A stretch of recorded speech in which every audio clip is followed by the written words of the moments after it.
Hello viewers, सभी को मेरा प्यार भरा नमस्कार। मेरे पति को कतर से आए कई महीने हो गए थे।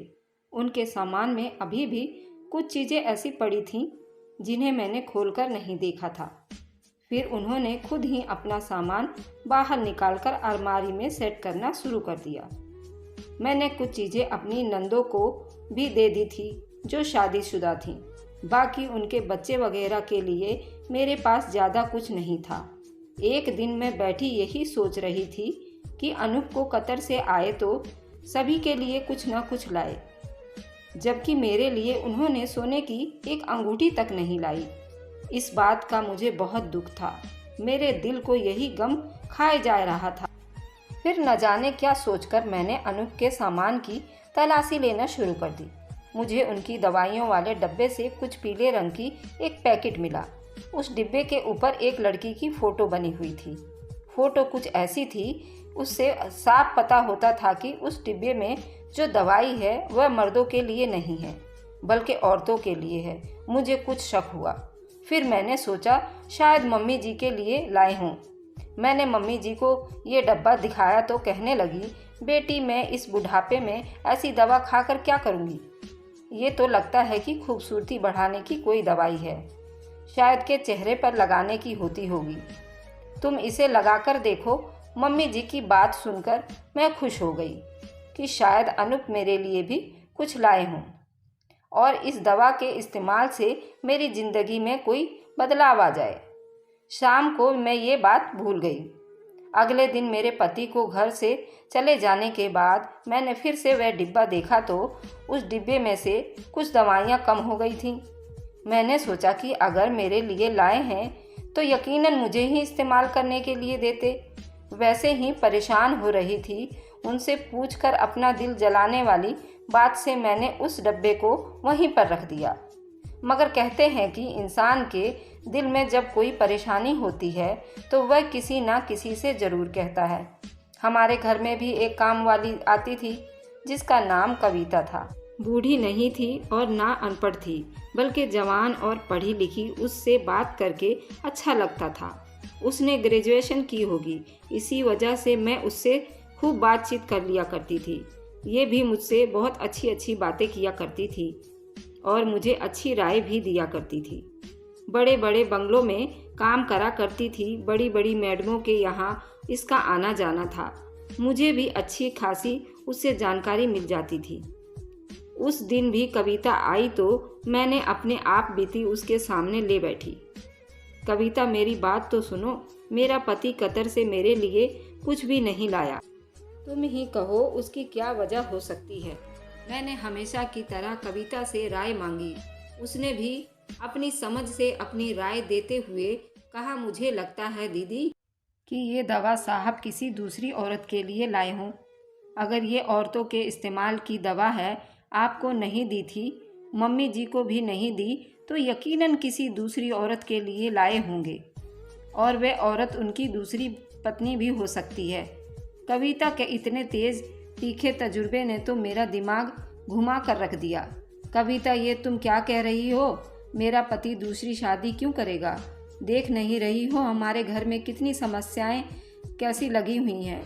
उन समस्याओं में क्या मेरा पति दूसरी बीवी रख सकता है? हमारी रोटी पूरी नहीं होती और तुम क्या बातें कर रही हो? मैं उस पर नाराज़ हो गई। दीदी, यही तो सोचने वाली बात है। कतर से आए हैं, इतना पैसा कहाँ गया? घर के समस्याएं क्यों नहीं ख़त्म हो रहे हैं? अब तो काम वाली भी रख दिए हैं, लेकिन आपको ज़्यादातर घर के काम खुद ही करना पड़ता है। सोचो दीदी, ज़रूर कोई ना कोई बात होगी। आपके पति ने आपको तो फिर भी नहीं दिया, उन्होंने कहीं तो पैसे खर्च किए होंगे ना। कविता की बात पर मैं भी सोच में पड़ गई। जाहिर है मेरी जगह किसी और ने ले ली होगी, मैंने दिल में सोचा। मगर इतनी जल्दी मैं अपने पति के बारे में कोई बात नहीं कर सकती थी, क्योंकि हमारी बरसों की मोहब्बत थी। दोनों के बीच मिसअंडरस्टैंडिंग बहुत अच्छा था। अजीब सा लग रहा था। तब मैंने कविता से कहा कि खुद से बातें करने की बजाय अच्छा है कि तुम किसी नर्स को ये दवा दिखा दो और फिर उससे राय ले लो, ये किसके लिए इस्तेमाल की जाती है। कविता को मैंने दवा देकर ज़्यादा दूर नहीं भेज सकती थी, क्योंकि उसे ज़्यादा दूर भेजती तो अगर अनूप घर आ जाते तो वह मुझ पर ही गुस्सा हो जाते। हमारे पड़ोस में एक नर्स रहती थी। मैंने कविता को वह दवाई देकर उस नर्स के पास भेजा। कहा कि मुझे उसके बारे में कुछ मालूमात चाहिए। कविता फौरन चली गई।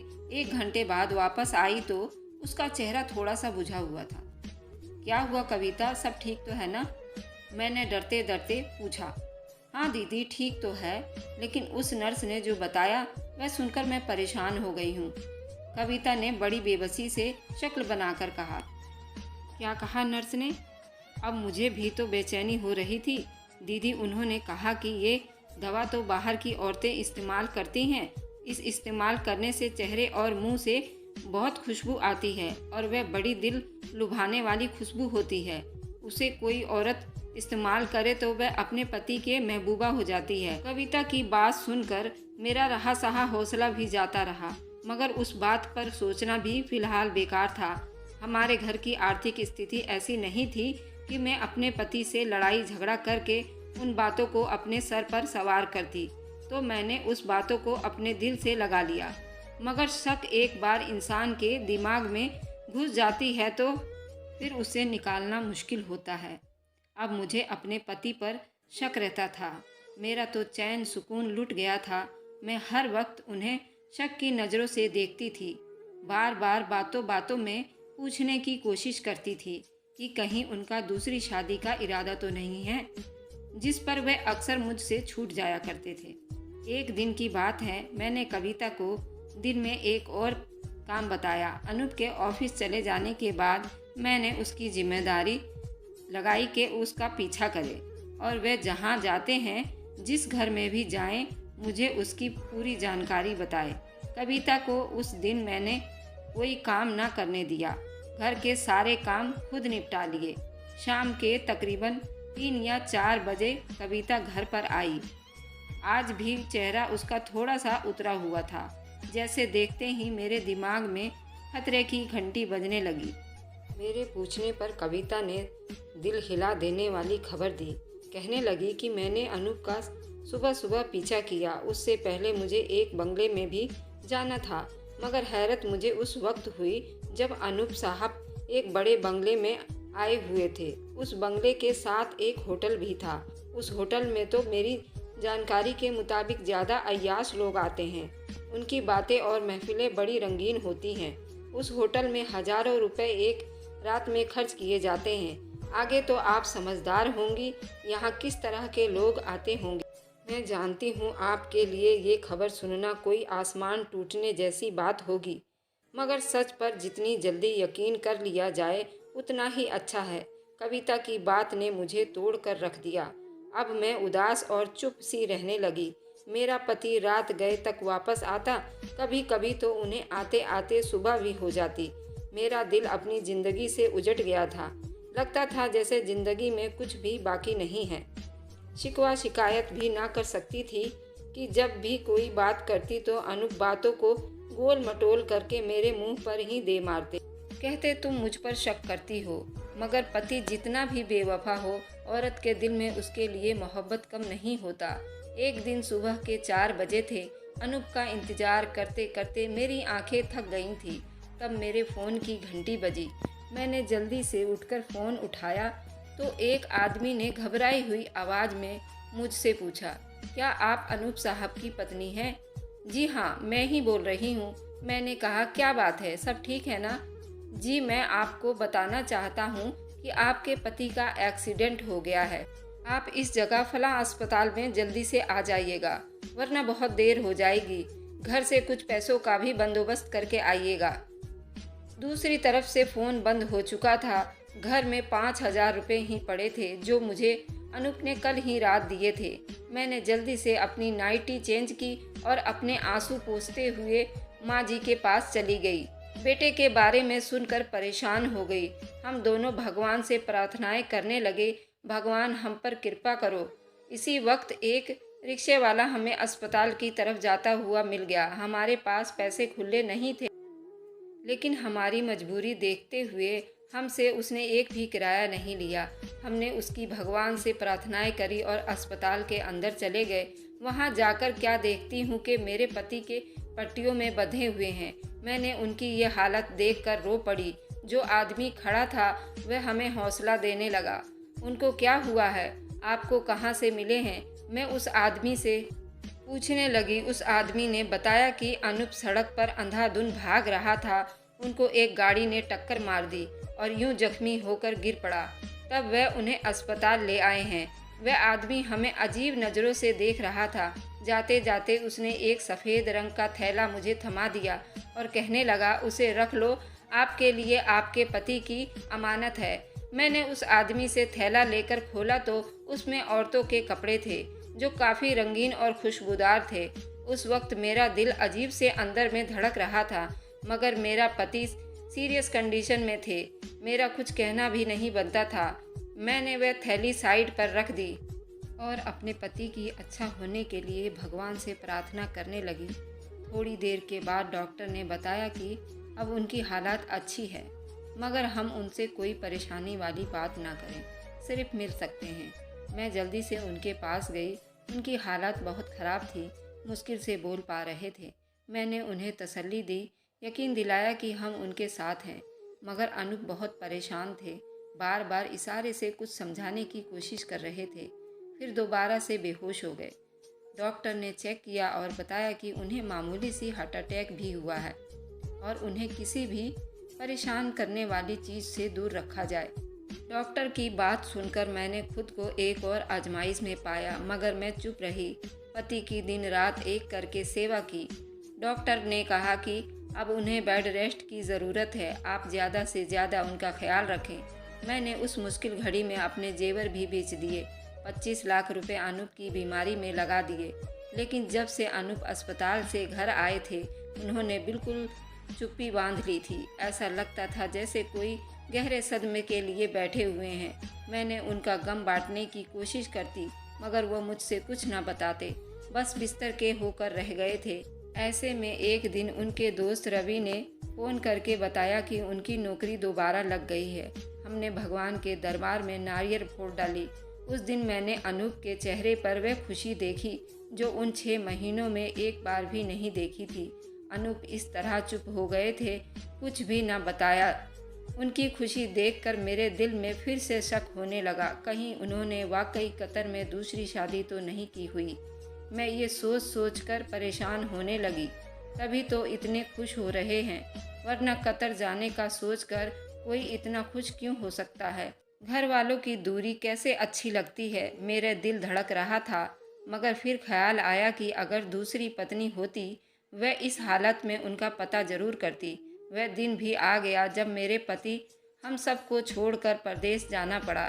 जाते जाते मम्मी जी को देखकर वह जज्बाती हो गए थे। मुझे उनका ख्याल रखने के लिए भी कह रहे थे। वह फिर परदेश लौट गए और मेरी आंखें एक बार फिर से उनके इंतज़ार में राहें तकने लगी। यूं कई साल गुजर गए। वह कई महीनों के बाद आते और वापस परदेश चले जाते।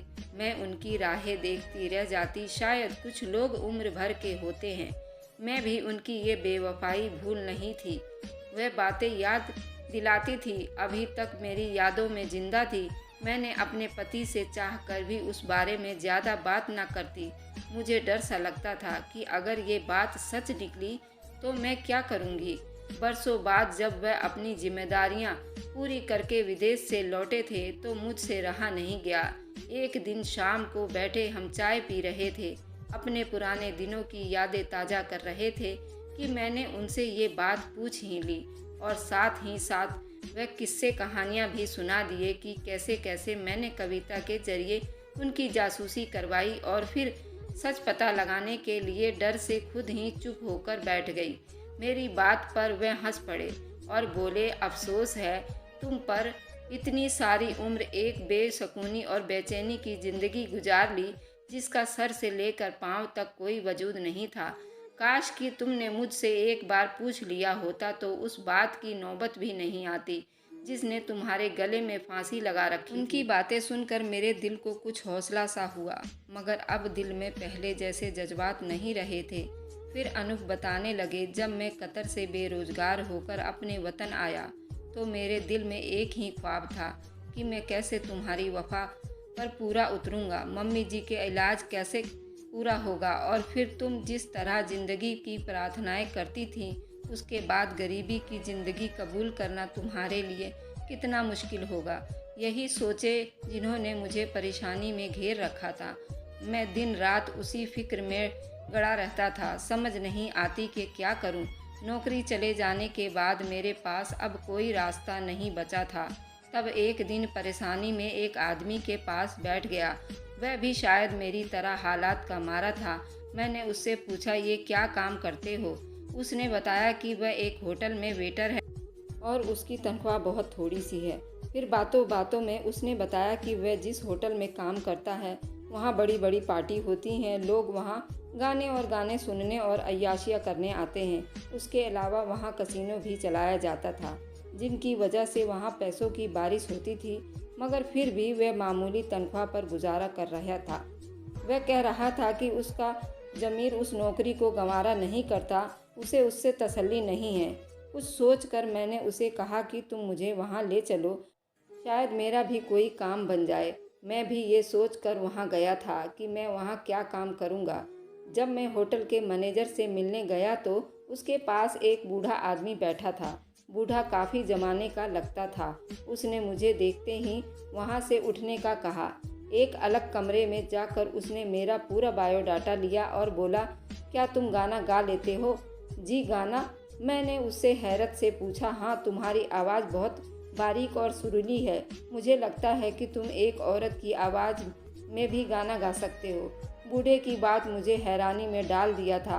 आप क्या कह रहे हैं? फिर उस बुजुर्ग ने कहा, बरखुरदार मेरी बात तो सुनो, यूँ गुस्सा नहीं करोगे, बूढ़े की बात सुनो। मैं मजबूर हो गया था। बूढ़े ने मुझे बताया कि वह पहले ही नज़र में मुझे पहचान गया था और अगर मैं उसकी बात मान लूँ तो मैं लाखों रुपए एक महीने में कमा सकता हूँ। बूढ़े की बात मानना मेरे लिए मुश्किल काम नहीं था। उसने मुझे हुलिया बदलने और अमीर जादों के सामने गाना गाने के लिए कहा, मगर ये सब मेरे बस की बात नहीं थी। मेरा ज़मीर मुझे ये करने की इजाज़त नहीं दे रहा था। उसी दिन मम्मी की तबीयत बहुत ज़्यादा ख़राब हो गई। मेरे पास और कोई काम नहीं था। मैंने उस काम पर अपना जी जान लगा दिया। गाना गाने में तो मैं बचपन से ही शौकीन था। बूढ़े की बात मानकर मैं अपनी रोजी रोटी कमाने में लग गया, मगर हर रात मुझे वही हुलिया बनाना पड़ता जिसका मुझे ऑर्डर दिया जाता। तुमको जानती हो, हमेशा से अपना ख्याल रखता था। मेरी रंगत साफ थी और हाथ भी नाजुक दिखते थे। बस इसी बात ने जल्द से मुझे होटल में मशहूर कर दिया। अब लोग ख़ास तौर पर मेरा गाना सुनने आते और मुझ पर पैसों की बरसात करते, मगर मैं उस सब से खुश नहीं था। उस सब के बीच में मैंने अपने दोस्त से कतर जाने के बारे में बातचीत कर रहा था और उसने मेरा आधा काम कर लिया था, जिसके लिए मुझे थोड़े और रुपए की ज़रूरत थी। अब तो ये नौकरी मेरे लिए और भी ज़रूरी हो गई। मैं ज़्यादा से ज़्यादा देर अब रियाज करने लगा। आवाज़ को खूबसूरत बनाने के लिए उसी बूढ़े अंकल ने मुझे एक दवाई दी, जिसके इस्तेमाल से मेरी आवाज़ और भी खूबसूरत हो गई। तब मेरे गाने के चर्चे दूर दूर तक फैल गए थे। एक दिन की बात है, रात को गाना गाने के बाद मैं घर वापस आ रहा था कि कपड़े बदलने वाले रूम के पास मैंने आदमी को देखा। शायद वह मेरा इंतज़ार कर रहा था। उनको पता था कि मैं यहीं आकर कपड़े बदल करता हूँ, या उन्होंने मुझे कहीं आते जाते देखा होगा। मैं उन लोगों के तेवर समझ गया था, मगर मैं वहाँ पर अपनी मर्दानगी का सबूत नहीं दिखाना चाहता था। वहाँ से जल्दी से खिसक गया। सोच लिया कि घर में या रास्ते में कहीं भी कपड़े बदल कर लूँगा, मगर उन लोगों ने मेरा पीछा करना शुरू कर दिया। औरतों वाले कपड़ों में चलना मुश्किल हो रहा था। पहले तो मैं होटल में एक ही जगह पर खड़ा होकर गाना गाता था, मगर आज उन कपड़ों में मुझसे भागा नहीं जा रहा था। बहुत मुश्किल हो रहा था। जो मेरा पीछा कर रहे थे वे दो लोग थे। उनमें से एक आदमी को मैं अच्छी तरह से जानता था। मेरी उस हकीकत से वो बिल्कुल भी अनजान था। अगर वह मुझे पहचान लेता तो यही कि यकीनन मेरे लिए बहुत बड़ी बेइज्जती की बात होती। भगवान ने मेरा पर्दाफाश नहीं किया। और कोई गाड़ी मुझे मार कर चली गई। ये लोग भी घबरा कर पीछे हट गए। एक आदमी ने मुझे अस्पताल पहुंचा दिया और आगे की कहानी तो तुम जानती ही हो। उस दिन जब मुझे चोटें आई तो मैंने भगवान से हजारों प्रार्थनाएं कर डाली थी कि मुझे इस परेशानी से बचा ले, मेरे लिए इज्जत और अच्छी नौकरी दे दे।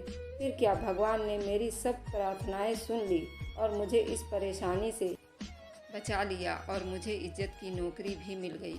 अनूप ने मेरी तरफ देखा तो मेरी आंखों में आंसू भी थे और शर्मिंदगी भी थी और पछतावा भी। काश मैं अपनी ज़िंदगी के इतनी कीमती साल उसकी गलतफहमी की नज़र ना करती तो ज़िंदगी कितनी खुशगवार होती।